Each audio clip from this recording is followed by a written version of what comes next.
Throughout my childhood, I'd always known of a facility called the Lawrence Livermore Laboratory, located in a city adjacent to my own. It was looked at in the community as just a research facility where a lot of smart scientists worked on nuclear developments and other important technological initiatives. Well, earlier this year, my brother and I started researching nuclear weapons testing and what the psychological impacts were when we took nuclear testing into a virtual space. And as our investigation unfolded, we found that the Livermore Lab has built an impressive greenwashing PR campaign that cloaks a much more sinister reality.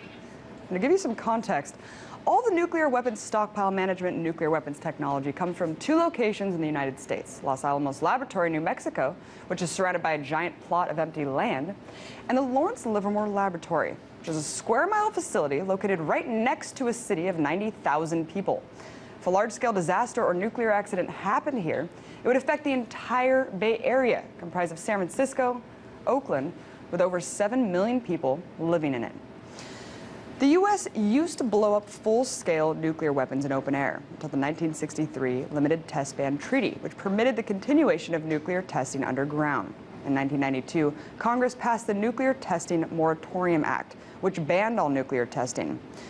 Now, to compensate for the loss of full-scale underground nuclear testing, the Department of Energy created the Stockpile Stewardship Program, which built new facilities that test different components of a nuclear weapons explosion, using a supercomputer to put them all together. So, okay, the Livermore Lab is testing some nuclear components. No big deal. It's not like they've been responsible for a giant radiation leak or anything, right? Actually, FOIA requests have revealed that the lab has already released over 1 million curies of radiation since they opened in the 50s. To give you some context, that's about the same amount of radiation that was released in the bombing of Hiroshima. Furthermore, a 30-year study from the State Health Department found that children born in Livermore have 6 times the expected rate of malignant melanoma and are 3 times more likely to have brain cancer. Another, more elusive site buried in the hills behind the lab is called Site 300. It's a live-fire explosives test range where they blow up highly radioactive compounds. Now, my brother and I found that they're testing depleted uranium and tritium, the radioactive hydrogen in the hydrogen bomb, in open-air tests. And as you can see, Site 300 happens to be located in a very high-velocity wind area. Well, we went to Livermore earlier this year to talk to the residents and see if they even knew of the existence of Site 300, the purpose of the Lawrence Livermore Lab, and the potential danger they both pose to the community.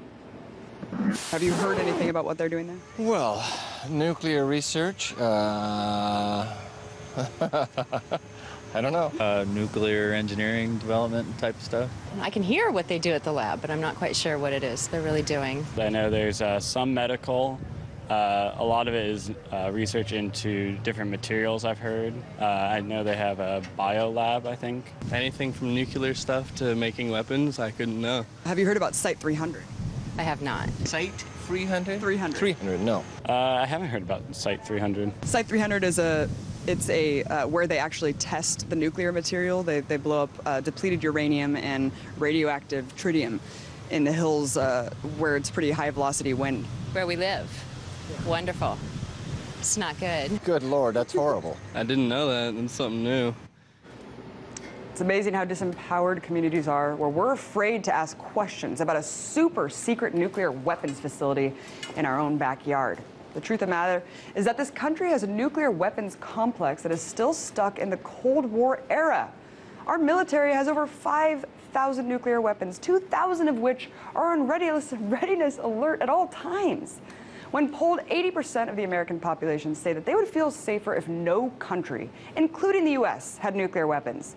Because in the back of our minds, we all know that at any moment, by mistake, by miscalculation, or by madness, life as we know it could end.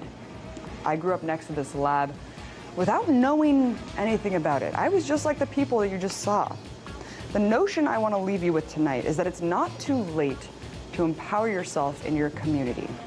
Ask questions and demand answers.